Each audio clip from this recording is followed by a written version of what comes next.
لیکن محبوبہ مفتی نے کہا کہ میرواعظ مولوی محمد فاروق کو اگرچہ ان کے گنہگاروں کو گرفتار کرنے کی بات کی جا رہی ہے وہ تو اچھی بات ہے، لیکن میرواعظ عمر فاروق کو گھر سے باہر نہیں نکلنے دیتے۔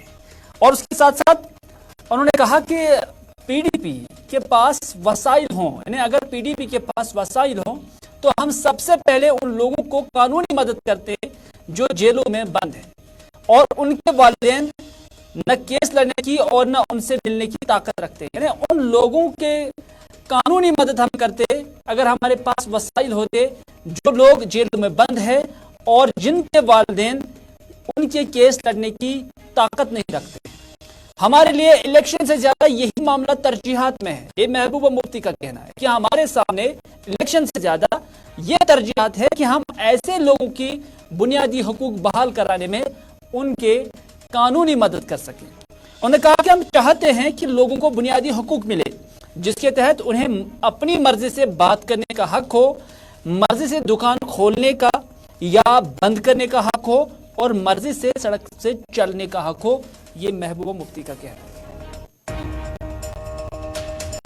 پی ڈی پی کے پاس ریسورسز ہوں تو ہم سب سے پہلے جو ہمارے نوجوان جموں کشمیر کے اندر، جموں کشمیر کے باہر پچھلے 4-5 سال سے جیلوں میں سڑ رہے ہیں، جن کے ماں باپ اتنے غریب ہیں کہ وہ وہاں جا کے ان کا کیس تو لڑنے کی بات دور کی ہے، ان سے ملنے کے لیے بھی نہیں جا سکتے ہیں، جو دن رات روتے رہتے ہیں اپنے بچوں سے ملنے کے لیے، جن کے کیسز میں جو ہیئرنگ ہی نہیں ہوتی، اگر ہیئرنگ ہوتی ہے تو سرکار کی طرف سے گواہ نہیں پیش کیے جاتے ہیں، یعنی جن کا پروسیس جو چل رہا ہے وہی سزا بن چکا ہے، اور 4-5 سال سے کچھ بھی نہیں ہو رہا ہے۔ تو اگر ہمارے پاس وسائل ہو تو ہم سپریم کورٹ میں جا کے ان کا کیس لڑیں گے۔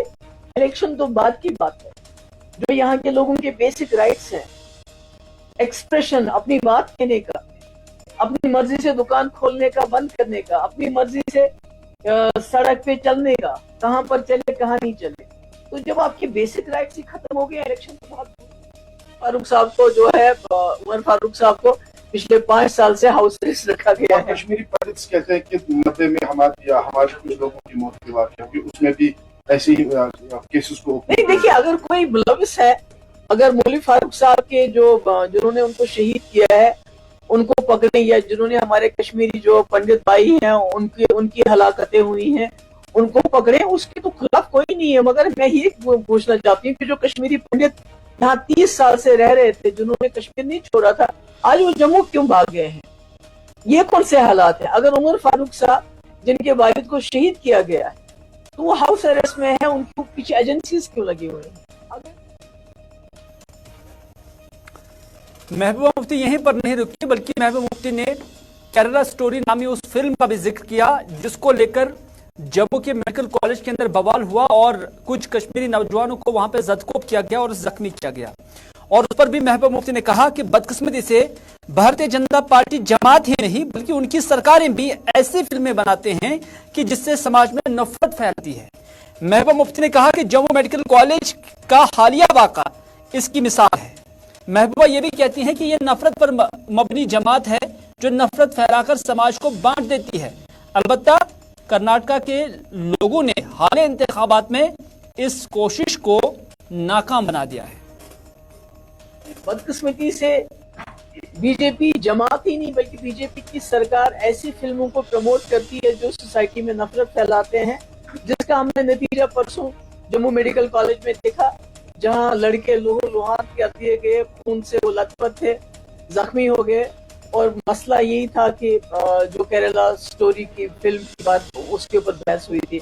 تو یہ جماعت ہی نفرت پھیلا رہی ہے، جماعت ہی چاہتی ہے لوگوں کو لڑانا، اور اس کے بارے میں پہلے کشمیر فائلز اور اب یہ کیرلا لو سٹوری جو بھی کچھ ہے، تو یہ تو مجھے لگتا ہے کہ جو کرناٹکا کے لوگوں نے اس میں عقل مندی دکھائی تو پورے ملک کو۔ چلیے، نیشنل کانفرنس کے صدر ڈاکٹر فاروق عبداللہ جو آج پیروا بڑگام کے اندر تھے اور وہاں پر ایک تقریب سے خطاب کر رہے، اور اس کے بعد جب انہوں نے میڈیا نمائندوں کے ساتھ بات کی تو ڈاکٹر فاروق عبداللہ نے G20 کا ذکر کیا، کیونکہ G20 جموں کشمیر کے اندر کافی سرخیوں میں ہے، کیونکہ کچھ اطلاعات اس طرح کی بھی آ رہے ہیں کہ سکول بند کیے جا رہے ہیں. حالانکہ ابھی آفیشیلی اس حوالے سے کچھ بھی نہیں کہا گیا ہے، لیکن جو چیما گویا ہیں وہ ہو رہی ہیں. بعض اطلاعات یہ بھی ہیں کہ سرکار نے ان خبروں کو ڈینائی کیا ہے، لیکن G20 کو لے کر ڈاکٹر فاروق عبداللہ نے جب لب کشائی کی تو انہوں نے کہا کہ G20 کا مقصد صرف یہ ہے کہ کشمیر کے سیاحت کو فروغ ملے. یہ G20 ممالک کی تنظیم ہے جو ہر سال کسی نہ کسی ملک کو میزبانی کا اختیار ملتا ہے. یعنی 20 ممالک کی ایک تنظیم ہے اور ہر سال کسی نہ کسی ملک کو یہ اختیار ملتا ہے کہ وہ اس کی میزبانی کرے. یہ ڈاکٹر فاروق عبداللہ کہتے ہیں، اور فاروق عبداللہ یہ بھی سمجھاتے ہیں کہ ہندوستان کو بھی یہ میزبانی کا آج اختیار ملا ہے، اور یہ ذمہ داری ملنے کے بعد جو کشمیر کے اندر ایونٹ ہے اس میں چھوٹے نوعیت کے آفیسرز آ رہے ہیں. یہ فاروق عبداللہ کہتے ہیں کہ چھوٹے نوعیت کے آفیسرز آ رہے ہیں جو یہاں سیاحت کو لے کر بات کریں گے. اور انہوں نے کہا کہ یہ جو وزٹ ہے یا یہ جو G20 کا سری نگر کے اندر جو کچھ بھی کیا جا رہا ہے یہ صرف سیاحت تک ہی محدود ہے. لیکن اس کے بعد ڈاکٹر فاروق عبداللہ نے تنقیدی انداز میں کہا اور مزاحیہ انداز میں کہا، جس کے لیے ڈاکٹر فاروق عبداللہ جانے جاتے ہیں. انہوں نے کہا کہ یہ اللہ کا شکر ہے کہ یہ G20 ہو رہا ہے، جس کے بدولت میرے گیٹ میرے دیواروں کو بھی رنگ و روگن کیا جا رہا ہے اور ٹائلیں جو ہے وہ نہیں لگائی جا رہی ہے. فاروق عبداللہ نے کیا کچھ کہا، آئیے دیکھتے ہیں.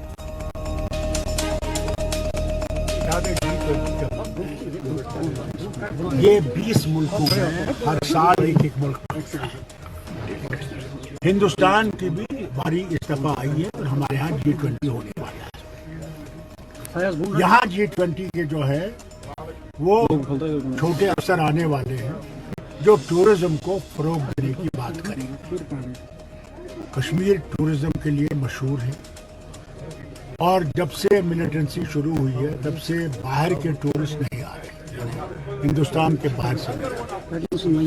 ہم امید کرتے ہیں کہ جب یہ آئیں گے تو یہ باہر کے ٹورسٹ کو بھی یہاں آنے کی دعوت دیں. اس کا مقصد صرف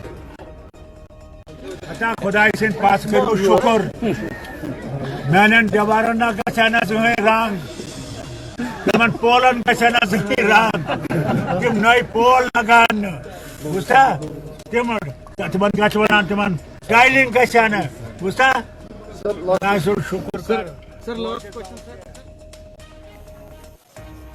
ڈاکٹر فاروق عبداللہ اسی انداز کے لیے معروف بھی ہے، مشہور بھی ہے اور جانے بھی جاتے ہیں. لیکن ڈاکٹر فاروق عبداللہ یہیں پر نہیں رکے، صرف تنقید پر یا مذاق پر وہ نہیں رکے، بلکہ انہوں نے لیفٹیننٹ گورنر منوج سنہا کا بھی ذکر کیا ہے. انہوں نے کہا کہ لیفٹیننٹ گورنر صاحب جو بھی فرماتے ہیں تو فرمائیں، ان کا بھی وقت آئے گا جب وہ بھی ستیہ پال ملک کی طرح چلے جائیں گے. یعنی بڑا تنقید یہاں پر بھی الفاظوں کے ذریعے ہی صحیح لیکن کیا ہے، کیونکہ ستیہ پال ملک کو آج ہی CBI کی جانب سے چھاپا ماری تھی اور اس سے پہلے بھی اسے جو ہے طلب کیا جا رہا تھا. اس طرح سے ڈاکٹر فاروق عبداللہ نے اسی انداز میں کہا ہے کہ ان کا بھی وقت آئے گا جب وہ بھی ستیہ پال ملک کی طرح چلے جائیں گے. یہاں رہنا کس کو ہے، اب جو وہ کہتے ہیں تو کہنے دیجئے. ڈاکٹر فاروق عبداللہ نے یہ بھی کہا کہ تاہم جو سرکار دعوے کر رہی ہے کہ جموں کشمیر میں ہم نے ترقیاتی پہاڑ جو ہے وہ بنا دیے ہیں، تاہم یہاں بے روزگاری اور بدحالی بہت ہے. دعوے کرنے سے کچھ نہیں ہوتا ہے. جہاں تک ڈاکٹر فاروق عبداللہ کا تعلق ہے، میں نے اپنے دور میں 1.5 لاکھ نوکریاں دی ہیں. یہاں جو ڈھانچہ کھڑا ہے تو کیا یہ سال 2019 سے ہی بنا ہے؟ یہ صرف پروپیگنڈا کر رہے ہیں. یعنی مخاطب لیفٹیننٹ گورنر منوج سنہا سے تھے. کشمیر کی تعمیر و ترقی کے لیے سر کھڑے نہیں ہیں کیا وہ ہوا میں کھڑے ہیں، ہم تو ٹانگوں پہ کھڑے ہیں. سر ان کا مقصد ہے تعمیر و ترقی کو لے کر ہم خود کھڑا کریں گے. یہاں کے بیکاری کتنی ہے یہاں پہ، بدحالی کتنی ہے یہ بتائیں. کتنے لوگ پڑھے لکھے PhD سے لے کے 10ویں جماعت تک کتنے لوگ ہیں، بچیاں اور بچے ہیں جو بیکار ہیں، کتنے بتائیے. گورنر صاحب فرماتے ہیں تو فرمائیں، ان کا بھی وقت آئے گا، وہ بھی ستیہ پال ملک کی طرح چلے جائیں. رہنے تو ہم نے میں وہ جو کہتے ہیں کہنے دیجئے. They say what they say, let them say what they say. اور جہاں تک فاروق عبداللہ کا سوال ہے، میں بھی حکومت میں تھا میں نے جب حکومت سنبھالی میں نے 1.5 لاکھ لوگوں سے زیادہ نوکریاں لگائی. یہ نہیں دیکھا کہ کون نیشنل کانفرنس کا, کون پیپلز پارٹی کا ہے, کون کس پارٹی کا ہے. یہاں استاد لگائے رہبر تعلیم کے تحت جو اسکول بند تھے, کبھی بھولیے مت. 300 ڈاکٹر, حکیم, وید وہ لگائے کہ ہر جگہ ڈاکٹر یہ ہوں. تو کہاں سے, آسمان سے لگائے. یہاں پہ سڑکیں ساری اڑ گئی تھیں. 300 پل چھوٹے اور بڑے تباہ کر دیے گئے تھے. ان کو کس نے لگایا؟ وہ جو سرکاری بلڈنگز تھی وہ کس نے بنائی؟ کس نے؟ کتنا بھی پروپیگنڈا یہ کرے. الیکشن سے متعلق پوچھے گئے ایک سوال کے جواب میں ڈاکٹر فاروق عبداللہ نے کہا کہ الیکشن انہیں آج نہیں تو کل کرنے ہی ہے, ایک نہ ایک دن تو یہ الیکشن ہونے ہی ہیں. تاہم کیوں نہیں کر رہے ہیں اس کے بارے میں مجھے معلومات نہیں ہے. انہوں نے کہا کہ نیشنل کانفرنس الیکشن سے بھاگنے والی جماعت نہیں ہے. یہ جو بھی انتخابات کریں, چاہے لوکل باڈیز کے کرے, پنچایت کے کرے, ڈی ڈی سی کے کرے, جو بھی انتخابات یہ کرے, ہم ہر کسی انتخاب کے لیے تیار ہیں. تاہم یہ وقت طے کرے گا کہ سرکار کون بنائے گا. الیکشن تو ایک دن کرنا ہے, آج کرے یا کل کرے. کیوں نہیں کر رہے ہیں یہ جانتے ہیں. فاروق صاحب, الیکشن کرنا ہے. میں نے آپ سے پہلے بھی کہا ہے اور آج بھی کہہ رہا ہوں, نیشنل کانفرنس کسی الیکشن سے بھاگنے والی نہیں. کیا فاروق صاحب جو بھی الیکشن کریں گے نیشنل کانفرنس اس میں لڑے گی. وہ پنچایت ہو, وہ وی ڈی سی ہو, پی ڈی سی ہو, اسمبلی ہو, اس میں لڑے گی. ہم تیاری ہیں اور انشاءاللہ ہم لڑیں گے. آپ کیوں بی جے پی کے پیچھے لگے؟ فی الحال بی جے پی کہہ رہی ہے نا کہ ہم یہاں پہ اپنی حکومت آپ مجھے بتائیے کیا آپ کو حکومت ہے کہ ایم سی بنائے گی اپنے بل بوتے سر ہے. وہ وقت دکھائے گا کہ کون یہاں پہ حکومت بنائے گا, وہ وقت بتائے گا. اگلی خبر میں بات کرتے ہیں زنگلی کپواڑہ لولاب علاقے کی, جہاں پر آج لوگوں نے احتجاج کیا. اور یہ احتجاج علاقے کے اندر جو الزام لگایا جا رہا ہے کہ علاقے کے اندر شراب کی دکان کھولنے کے خلاف احتجاج کیا گیا ہے. لوگوں نے انتظامیہ سے کہا کہ یہاں ایسی دکان نہیں کھلنی چاہیے جہاں پر شراب کی دستیابی ہو. لوگوں نے خدشات ظاہر کیے ہیں کہ پہلے شراب اور اس کے بعد یہاں دوسرے ڈرگز بھی دستیاب رکھے جائیں گے, چاہے قانونی یا غیر قانونی طریقے سے. تو اس طرح سے لوگوں نے کہا کہ وہ نہیں چاہتے ہیں کہ ان کے بچے یا یہ سوسائٹی ڈرگز کے اندر یا شراب نوشی کے اندر چلے جائیں. اور بعض لوگ جنہوں نے ہمارے نیوز روم کو کال کیا اور کہا کہ یہاں دراصل یہ ٹھیکہ بھی باہر کے لوگوں کو دیا جا رہا ہے, یعنی باہر کا کوئی جو شخص ہے وہ یہاں پر یہ شراب کی دکان اسٹیبلش کرنے جا رہا ہے. تو لوگوں نے سرکار سے یہ اپیل کی ہے, استدعا کی ہے. پلے کارڈز ہاتھوں میں اٹھائے رکھے تھے, مرد و خواتین نکلے تھے کہ اس سوسائٹی کو شراب کی لت سے دور کر کے یہاں اس کی اجازت نہیں ملنی چاہیے. تو اس طرح سے لوگوں نے کیا کہا. اور اس کے بعد جو متعلقہ تحصیلدار ہے جب وہ بھی موقع پر پہنچ گئے تو انہوں نے لوگوں کی آواز سنی. تاہم مقامی تحصیلدار نے کہا کہ ہم پہلے یہ دیکھیں گے کہ معاملہ کیا ہے, اور اس سے قبل یہ بھی دیکھنا ہے کہ نیچر آف لینڈ کیا ہے, یعنی کیا کوئی یہاں پر دکان کھڑی کر سکتا ہے. اس کے لیے جو نیسیسری این او سیز ہوتی ہیں یا باقی چیزیں ہوتی ہیں, کیا وہ یہاں پر اسٹیبلش کر سکتا ہے. پہلے ہم اس پارٹ کو دیکھیں گے اور ساتھ ہی ساتھ اس مسئلے کو ہم اعلیٰ حکام کے ساتھ بھی اٹھائیں گے, یہ متعلقہ تحصیلدار نے بھی کہا. شراب کی دکان کھل رہی ہے, ہم یہ نہیں چاہتے. یہاں پر پہلے ہی سے ہم برباد ہو چکے ہیں. یہ لڑکیوں کا مسئلہ, یہاں سکول لڑکیاں جاتے ہیں, بچوں کو لوگوں نے زمین بیچ کے پڑھایا لکھایا. اب ڈرگس کا شکار ہوں گے, کسی شراب میں متلص ہوں گے تو کیا کریں گے ہم لوگ, ہے نا. ہم یہی اسی زانگلی میں رہتے ہیں, زانگلی میں رہتے ہیں. ہاں تو یہاں شاپ کھولا ہے, بول رہے ہیں یہاں شراب کی دکان کھلے گی, پھر تو ڈرگس بھی شروع ہوگا, پھر حفیم گانجا بھی شروع ہوگا. تو ہماری بچیاں کہاں جائیں گی؟ بچے چھوٹے چھوٹے, لوگوں نے مکان بیچ کر زمینیں بیچ کر پڑھایا. اعتراض اس وجہ سے کر رہے ہیں کہ یہاں شراب کی دکان کھولے, اور ہم نہیں چاہتے ہیں جو ہماری آنے والی نسلیں ہیں ان پہ برا اثر پڑے. ہماری گورنمنٹ سے یہی اپیل ہے کہ یہ کام بند ہونا چاہیے. ہم نہیں چاہتے ہیں اور نہ ہم بننے دیں گے. جیتے جی ہم یہاں نہیں بننے دیں گے. اسی گاؤں سے زاملی سے اسی گاؤں میں رہتے ہیں ہم اس وجہ سے ہڑتال کریں اور جب تک ہم یہاں سے نہیں اٹھیں گے جب تک یہ کام گورنمنٹ بند نہیں کرے گی. احتجاج کر رہے ہیں کیونکہ یہاں پہ جو ہمارے گاؤں کے اندر ایک شراب کی دکان کھل رہی ہے, ایک وائن شاپ کھل رہی ہے. یہاں سے ڈی سی صاحب نے پرسوں شفت بھی لی کی. جیسے میں ابھی آ رہا تھا ایک جگہ سے, یہاں پہ لوگوں کا میں نے دیکھا کہ انہوں نے روڈ بند کر رکھا ہے.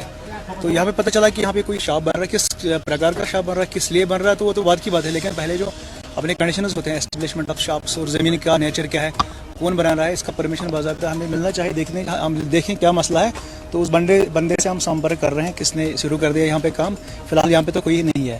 ان کا یہ کہنا ہے یہاں اگر کچھ بنتا ہے وہ جیسے ہم ایک طرح سے ڈرگ کے خلاف بولتے ہیں, تو اگر یہاں وائن کا شاپ اس کے لیے پروٹیسٹ کیا ہونے لگے. لیکن ہمارا پہلا پرائیورٹی, میں نے پٹواری سے بات کی اور میونسپل سے بات کی, یہاں پہ پرمیشن ہوتا ہے پہلے شاپ بنانے کے لیے, زمین کا نیچر دیکھنا ہوتا ہے, وہ سب چیزیں اس میں ہوتی ہے. اس کے بعد شاپ, اس کے بعد کی بات شاپ بننے کے بعد اس میں کیا چلتا ہے ان کا اس کے لیے پروٹیسٹ ہے. ناٹ فار شاپ, فار جو اس میں رن ہو جائے گا بزنس. ان کو بزنس کے لیے, بزنس اگینسٹ یہ پروٹیسٹ کر رہے ہیں. تو فی الحال اس کی تو بات ہی نہیں, بزنس کی تو بات کی بات ہے. فی الحال تو میں یہ چاہوں گا کہ شاپ کیسے بن جائے گا جب یہاں پہ وہ اس کو پرمیشن نہیں ہے, نیچر آف لینڈ کیا ہے. اور ان لوگوں کا بھی جو ان کے ڈیمانڈس ہے وہ بھی نظر میں رکھیں. میں جس حساب سے بات کروں گا کہ اس میں کس طرح کے ڈائریکشنز آئے ہوئے ہیں. ادھر بونیار اوڑی سے ایک سرپنچ کو منشیات سمیت گرفتار کیا گیا. انہیں کپواڑہ کے اندر شراب کی دکان کھولنے کے خلاف لوگ سفارہ ہوئے, احتجاج ہوا, لیکن ادھر سرپنچ نے ہی یہ کوشش کی ہے اور ان کے قبضے سے منشیات ضبط کی گئی اور اسے گرفتار کیا گیا ہے. مانا جا رہا ہے کہ بیلا کے مقام پر اسے گرفتار کیا گیا اور 21 گرام براؤن شوگر ان کے قبضے سے ضبط کیا گیا ہے. ارشاد بٹ ہمیں اپڈیٹ کریں گے اس حوالے سے بارامولہ سے, جو نے اس خبر پہ مکمل نظر رکھی ہوئی ہے. کے خلاف لگاتار جنگ جاری رکھی ہوئی ہے جموں کشمیر پولیس, خصوصاً ایس ایس پی بارامولہ کی بات کریں. جب سے ایس ایس پی بارامولہ نے یہاں پہ صدارت سنبھالی ہے اور تب سے کافی منشیات جو ہے وہ ریکور کیا گیا. آج بھی سرحدی قصبہ اوڑی کے بونیار علاقے میں ایک منشیات فروش کو جو ہے گرفتار کیا گیا. یہ پتہ چلتا ہے یہ ایک سرپنچ ہے اور بیلا کے مقام پہ ایک ناکے کے دوران جو ہے اس کی گرفتاری تب عمل میں لائی گئی جب اس کے تحویل سے 21 گرام کنٹربینڈ براؤن شوگر جو ہے وہ ریکور کیا گیا. فی الحال جو ہے مزید تفتیش چل رہی ہے اور اس کا جو نام بھی سامنے آیا ہے محمد امین بانڈے سن آف عنایت اللہ بانڈے, یہ لری بونیار کا رہنے والا ہے. اور دیکھا جائے پولیس اسٹیشن بونیار میں جو ہے کیس بھی دائر کیا گیا اور مزید جو ہے تحقیقات لگاتار جاری ہے. اس سے پہلے جو ہے کافی سارے منشیات فروش جو ہے, چاہے ہم سرحدی علاقے کی بات کریں یا ناظرین, آج کی اسپیشل رپورٹ میں بس اتنا ہی. اپنے میزبان کو دیجیے اجازت اس وعدے کے ساتھ کہ اگر زندگی رہی تو آپ سے پھر ہوگی ملاقات. تب تک کے لیے خدا حافظ, فی امان اللہ.